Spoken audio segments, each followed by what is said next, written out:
15 సంవత్సరాల అనుభవం ఆంధ్ర, తెలంగాణ, కర్ణాటక, తమిళనాడులో లక్షల మంది నమ్మకమైన కస్టమర్ల సంతోషాలకు నిలయమైన మీ నివాసానికి అందమైన చిరునామా. Welcome to Suman TV. నేను మీ అవతార్ యాదవ్.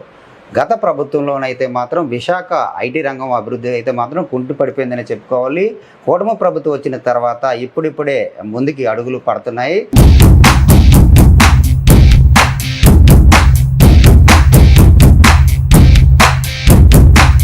ఇప్పటికే మనకి తెలిసినంత వరకు టీసీఎస్ అయితే మాత్రం వైజాగ్ వచ్చిందని చెప్పేసి ఇంక మంది అంటే ఎన్ని కంపెనీలు రాబోతున్నాయి, ఇక్కడ వైజాగ్ అభివృద్ధి ఎలా ఉండబోతుందని మనతో పాటు మాట్లాడడానికి సింబాసిస్ CEO అలాగే Rushikonda IT SEZ vice president Naresh Kumar garu ఉన్నారు. ఆయన తెలుసుకున్నారు. సార్ నమస్తే సార్.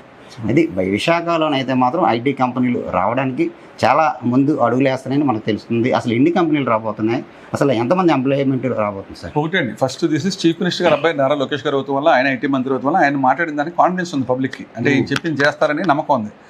ఆయన కూడా ఆయన చెప్పినట్టు టక్ టక్ టక్ టక్ చేసుకెళ్ళి వెనక ముందు చూడకుండా వాళ్ళు ఏమడిగితే వాళ్ళు ఈస్ గివింగ్ ఆలోచించట్లా. So the speed at which is operating, ease of doing, speed of doing business వల్ల పీపుల్ అట్రాక్ట్. ఇమీడియట్గా మీరు అడిగిన క్వశ్చన్ ఫస్ట్ వచ్చింది టీసీఎస్.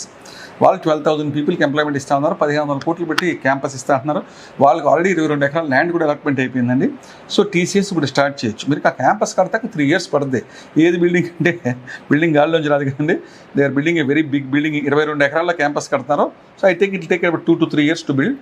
వాళ్ళు కమిటెడ్ ఎంప్లాయ్మెంట్ 12,000. నాకు నెక్స్ట్ ఇయర్ నుంచి I think they will start in rented building. IT policy కూడా అద్భుతమైన ఐటీ పాలసీ ఇచ్చారు. ఏంటంటే ఒక బిల్డింగ్ కడతాకే 2,000 రూపాయలు SFTకి సబ్సిడీ ఇస్తున్నారు. ఐటీ ఎంప్లాయీ కూడా ఆంధ్రప్రదేశ్లో పనిచేస్తే 18 నెలల తర్వాత వాళ్ళ స్టూడెంట్ ఎడ్యుకేషన్ సంవత్సరానికి 1,50,000 సబ్సిడీ ఇస్తున్నారు. ఐటీ కంపెనీలు కూడా సేమ్ ప్రోత్సాహం ఇస్తున్నారు. సో దీనివల్ల people are interested to come to Andhra Pradesh. Land కూడా మీరు చూస్తే టీసీఎస్కి కానీ కాగ్నిజెంట్కి కానీ 99 పైసా per acre లీజ్కి ఇచ్చారు. అలాగే Cognizant is giving employment for 8,000 people అండి. Cognizant is announced. ఇవన్నీ కూడా వరల్డ్లో టాప్ ఐటీ కంపెనీస్ అండి. రోడ్డు మీద వెళ్ళే కంపెనీలు ఏంటి ఇప్పుడు అబద్ధం చెప్పారు అనుకోవచ్చు. వాళ్ళకి అంత అవసరం కూడా లేదు. టీసీఎస్ ప్రాఫిట్ కూడా 3 నెలల క్వార్టర్కే 18,000 కోట్ల ప్రాఫిట్ ఉండాలి. So they don't need to tell stories to come. So ఇవన్నీ జరిగి అని మీకు డౌట్ ఉండొచ్చు వస్తాయరా అంటే ఆ లెవెల్ ఆఫ్ ప్లేయర్స్ వాళ్ళు, వరల్డ్లో టాప్ ప్లేయర్స్ వీళ్ళు. So TCS will come with 12,000 people. Cognizant committed with 8,000 people. 20,000 మంది వీళ్ళు ఇద్దరే కన్ఫర్మ్ చేశారండి. ఇది కాకుండా Google is setting up a big data center in Vizag. MOU sign అయింది. ఇక ల్యాండ్ అలొకేషన్ హ్యాండ్ ఓవర్ జరగలే. బట్ 100% జరుగుద్దని నమ్మకం నాకుంది. అలాగే అదానీ డేటా సెంటర్ గతంలో 20,000 కోట్లు పెట్టుబడి ఆగిపోయింది. 5 years నుంచి ఏం జరగలే. ఇప్పుడు ఈ కూటమి ప్రభుత్వం they have given them environment clearance. So వాళ్ళు కూడా స్టార్ట్ అవుతారు. That is a more than 20,000 to 30,000 crores investment అండి. వీళ్ళందరికంటే పెద్దదే. వీళ్ళందరి మీద 20-30 రెట్లు. అందుకని చెప్తున్నాను మీకు జరగందే. వీళ్ళు తీసేసింది 1,500 కోట్లు, వీళ్ళు కూడా 1,000 కోట్లు, కానీ ఇది 20-30,000 కోట్లు Adani data centre. Google data centre కూడా పెద్ద వస్తుంది. అది కాకుండా మన లోకేష్ గారు బెంగళూరు వెళ్ళినప్పుడు ఒక సత్వా అన్న గ్రూప్తో 1,500 కోట్లు ఆంధ్రప్రదేశ్లో ఇన్వెస్ట్ చేసేలాగా అప్ టు 10,000 పీపుల్ ఎంప్లాయ్మెంట్ వచ్చేలాగా వాళ్ళు క్రియేట్ చేసేలాగా వాళ్ళు ప్లాన్ చేస్తున్నారు. అలాగే ANSR గ్రూప్ అని గ్లోబల్ కేపబిలిటీ సెంటర్స్ అండి, GCC సెంటర్. మామూలు ఐటీ ఆఫీస్కి GCCకి తేడంటే ఒక ఫారిన్ కంట్రీలో ఉన్న ఆఫీస్ ఎలా ఉంటుందో కంప్లీట్ సెంటర్ పెట్టేస్తారు అన్నమాట. అంటే వాళ్ళ ఫ్రంట్ ఆఫీసు, వాళ్ళ బ్యాక్ ఆఫీసు, వాళ్ళ customer relations, research and development, actual core processing, వాళ్ళ రీసెర్చ్ అండ్ మొత్తం అన్ని ఫ్యాకల్టీస్ అందులో ఉంటాయి. And they can connect with any other GCC in the world. 24/7 operations, international స్టాండర్డ్స్లో ఆఫీస్ ఉంటుంది, ఇంటర్నేషనల్ క్వాలిటీ వర్క్ ఎన్విరాన్మెంట్ ఉంటుంది.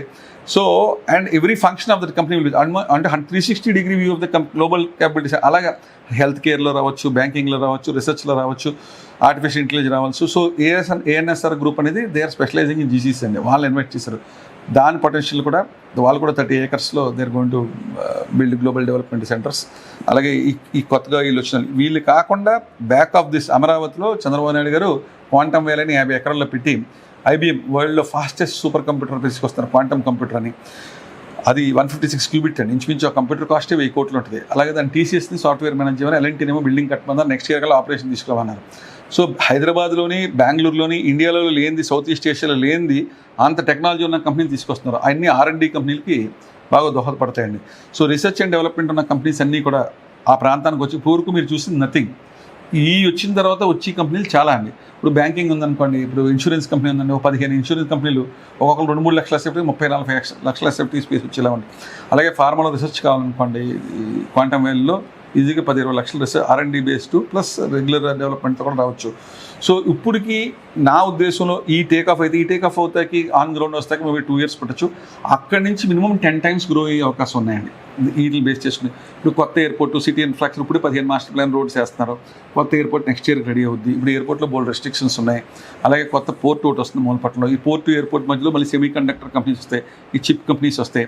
So ఈ ఐటీ కంపెనీస్తో పాటు క్వాంటమ్ కంపెనీస్తో పాటు మీరు చూస్తే లాస్ట్ 1 yearలో కుటుంబ ప్రభుత్వం చూస్తే 9 లక్షల కోట్లు పెట్టుబడులు వచ్చాయండి. ఐటీ కాకుండా ఇతర రంగాల్లో. అంటే గత ప్రభుత్వ హయాంలో చాలా ఐటీ కంపెనీలు వెనక్కి వెళ్ళిపోయాయి. ఇప్పుడు చాలా బిల్డింగ్స్ ఖాళీగా ఉన్నాయి. స్టార్ట్అప్ కంపెనీలు ఏమైనా వస్తే ఇప్పుడు వాళ్ళకి ప్రోత్సాహకరంగా గత ప్రభుత్వంలో HSBC మీకు తెలుసు కదా, ఊరు సెంటర్లో HSBC వెళ్ళిపోయింది. IBM కూడా ఉండేదండి మన రిషికొండలో, వాళ్ళు కూడా వెళ్ళిపోయారు. చిన్న కంపెనీలు లోకేష్ గారు అప్పుడు రెంట్ ఫ్రీ స్కీమ్ కింద పెడితే ఒక 100 కంపెనీల దాకా వచ్చినాయండి. అవి 100 కంపెనీలు చిన్న కంపెనీలు మొత్తడిపోయినాయి. స్టార్ట్అప్ విలేజ్లో 100 స్టార్ట్అప్స్ ఉంటే అవి కూడా మొత్తడిపోయినాయి. అదే మనం మాట్లాడుకోవడానికి ఇప్పుడు స్టార్ట్అప్ కంపెనీలు ఏమైనా వస్తే ఇప్పుడు మన ఐటీ సిటీలో ఖాళీగా బిల్డింగ్స్ ఉన్నాయి, వాళ్ళకి ఉన్న బలంగానే వాళ్ళు ప్రొడక్షన్ స్టార్ట్ చేసుకోవచ్చు. ఇప్పుడు మిలీనియం టవర్ అని గవర్నమెంట్ బిల్డింగ్ ఉందండి, 3 లక్షల స్క్వేర్ ఫీట్ ఖాళీగా రెడీగా ఉంది. అలాగే VMRDA బిల్డింగ్ కూడా కట్టారు, వాళ్ళది రెడీగా ఉంది. అలాగే ప్రైవేట్ ఇన్ఫ్రాస్ట్రక్చర్ కూడా 5 లక్షల నుంచి 10 లక్షల చదరపడుగు వాళ్ళు వాడుకోగా మిగిలిన స్పేస్ ఉంది. సో కొత్త కంపెనీలు వస్తే ఇస్తే ప్రాబ్లం లేదు. But everybody wants to TCS లాంటి పెద్ద పెద్ద players they want to build their own buildings. వాళ్ళు చాలా పెద్ద ప్లేయర్స్. ఏదో స్టార్ట్ చేస్తాకే హైరింగ్ కోసం ఫస్ట్ 1 year కోసం తీసుకుంటారు కానీ but eventually they want to build their own big campuses. మనం మాట్లాడుకునేది వాళ్ళ గురించి కాదు, వాళ్ళకైతే ఇన్ఫ్రాస్ట్రక్చర్ అయిన తర్వాత టైం పడుతుంది. స్టార్ట్అప్ విలేజ్ ఉంది కదండి. ఇప్పుడు ఆంధ్ర యూనివర్సిటీలో స్టార్ట్అప్ విలేజ్ ఉంది. 135 startups functioning in Andhra university. ఇప్పుడు ఇక్కడ కూడా స్టార్ట్అప్ విలేజ్ ఉంది. ఇప్పుడు కూడా దాన్ని ప్రోత్సహిస్తే they can also be incubated virtual అండి. వీళ్ళు గైడెన్స్ ఇస్తే వాళ్ళు ఇంటికాడ నుంచి కూడా వర్క్ ఫ్రమ్ హోమ్ చేసుకోవచ్చు. ఇక్కడ పనిచేసి ఇంకొక మీరు అడిగిన మంచి క్వశ్చన్ అంటే హైదరాబాద్లో ఉన్నప్పుడు టెక్ స్టార్ట్అప్ లాగా ఇంకొక ఓన్లీ ఫర్ స్టార్ట్అప్స్ ఇంకో బిల్డింగ్ కడితే డెఫినెట్గా that's a very good idea. Lokesh గారికి మీరు కనపడండి, మీరు కూడా చెప్పండి, మేము కూడా చెప్తాం. ఓన్లీ ఫర్ స్టార్ట్అప్స్ ఒక టెక్ స్టార్ట్అప్ అని చెప్పి ఐఏ స్టార్ట్అప్ అని వాళ్ళకి పెద్ద కంపెనీలకే కాకుండా చిన్న కంపెనీలకు కూడా ఆల్రెడీ ఉంది స్టార్ట్అప్ విలేజ్. దాన్ని ఎక్స్పాండ్ చేయగలనా, దాని పక్కన ఇంకొక స్టార్ట్అప్ ఇన్క్యుబేటర్ అని STPI ద్వారా కడితే ఎవరైతే మన విశాఖపట్నం చెప్పుడు 20 ఇంజనీరింగ్ కాలేజ్ ఉన్నారో వాళ్ళు ఉద్యోగాలు చేయలేకుండా వేరే వాళ్ళ దగ్గరికి వెళ్ళకుండా వాళ్ళు సొంత కంపెనీ పెట్టుకుంటే ప్రోత్సాహం ఇచ్చేలాగా ఫ్రీగా పవర్ ఇంటర్నెట్ స్పేస్ ఒక 1 year వరకు ఇస్తే డెఫినెట్గా that will be the next level of planning అండి. ప్రస్తుతానికైతే ఉన్నది స్టార్ట్అప్ విలేజ్ ఉంది, బట్ అది ఈజీగా ఫిల్ అయిపోవచ్చు. సో సరిపోదు. ప్లానింగ్లో సీఎం గారికి కానీ లోకేష్ గారికి స్టార్ట్అప్స్ ప్రమోట్ చేస్తాకే ఒక 4-5 లక్షల స్క్వేర్ ఫీట్తో ఒక స్టార్ట్అప్ విలేజ్ పెడితే ఆంధ్రప్రదేశ్ కాదు ఇండియాలో ఉన్న స్టార్ట్అప్స్ అన్ని వచ్చే అవకాశాలు కూడా ఉన్నాయండి. అంటే నేను ఆఖరిగా చెప్పండి, ఈ కూటమి ప్రభుత్వం హయాంలో ఐటీ రంగం ముందుకు ఇంకా స్వరంగా పరిగెడుతుంది అంటారా? మీకు అందులో డౌట్ అక్కర్లేదండి. ఇప్పుడు వన్స్ ఇన్ఫోసిస్ స్టార్టెడ్ ఆపరేషన్స్, అప్పుడు పాతంలో జస్ట్ స్టార్ట్ చేశారు, ఇప్పుడు ఫుల్ అయిపోయింది క్యాంపస్. TCS కూడా పెడుతున్నారు, కాగ్నిజెంట్ పెడుతున్నారు, ANSR వస్తున్నారు, తత్వ వస్తున్నారు, గూగుల్ ఇస్తున్నారు. చంద్రబాబు నాయుడు గారు ఇంతకుముందు ఏమి లేనప్పుడే మైక్రోసాఫ్ట్, ఇప్పుడు గూగుల్ తీసుకొస్తున్నారు, మైక్రోసాఫ్ట్ తీసుకురాకుండా ఉంటారా? సో అలాంటి పెద్ద పెద్ద కంపెనీలు తీసుకొస్తారు. సో పూర్వకు మీరు చూసింది నేను అంటే ట్రైలర్ కూడా కాదండి. What you have seen now in my opinion 5 years అలా టర్మ్ ఉంది. ఈ 1 yearలో మీరు గుర్తుపెట్టుకోండి, 1 yearలో 9 లక్షల కోట్లు వచ్చినాయి ఐటీలో మీరు చెప్పినవి చాలా తక్కువ. నాన్ ఐటీలో 9 lakh crores వచ్చింది. 1,80,000 కోట్లు సెంట్రల్ గవర్నమెంట్ NTPC ద్వారా వచ్చింది. 1,30,000 కోట్లు పెట్టి అరసరమెట్ల నక్కపల్లి వచ్చింది. 1,00,000 కోట్లు పెట్టి BPCL రిఫైనరీ వచ్చింది. 3 లక్షల కోట్లు రెన్యూబుల్ ఎనర్జీ కూడా షార్టేజ్ లేకుండా wind energy, solar energy, pumped energy. So there is so much happening in Andhra Pradesh ఐటీలోనే. ఇంకా మీరు చెప్పిన ఇన్ని పేర్లు వచ్చినా కూడా it is just the beginning. Trailer అనుకోండి, సినిమా ట్రైలర్ కూడా కాదు ఇది. దీనికి 10 రెట్లు వస్తాయి in my opinion next 5 years. అంటే ఈ 5 yearsలో మీరు అన్నారు కదా, ఎలా ఉండబోతుంది వైజాగ్ ఐటీ రంగంగా? ఇప్పుడు ఐటీ రంగంగా డెఫినెట్గా ఈ క్యాంపస్ అన్ని రెడీ అవుతాక 3 years పడతాయండి. ఎవరైతే కడుతున్నారో 3 to 4 years పడతాయి. అంటే ఆల్మోస్ట్ లాస్ట్ 1 year ఆఫ్ ప్రభుత్వం వెళ్ళే వరకు ఈ క్యాంపస్ రెడీ అయ్యి వస్తాయి. పొలిటికల్ స్టెబిలిటీ ఉంటే దీనికి 10 times 15 times పెరుగుతాయి. నేను ఐటీ కంపెనీ ఉన్నప్పుడు లాస్ట్ టైం 5 years ఒక ఐటీ కంపెనీతో కూడా మాట్లాడలేదు, ఒకళ్ళని కూడా ప్రోత్సహించలేదు.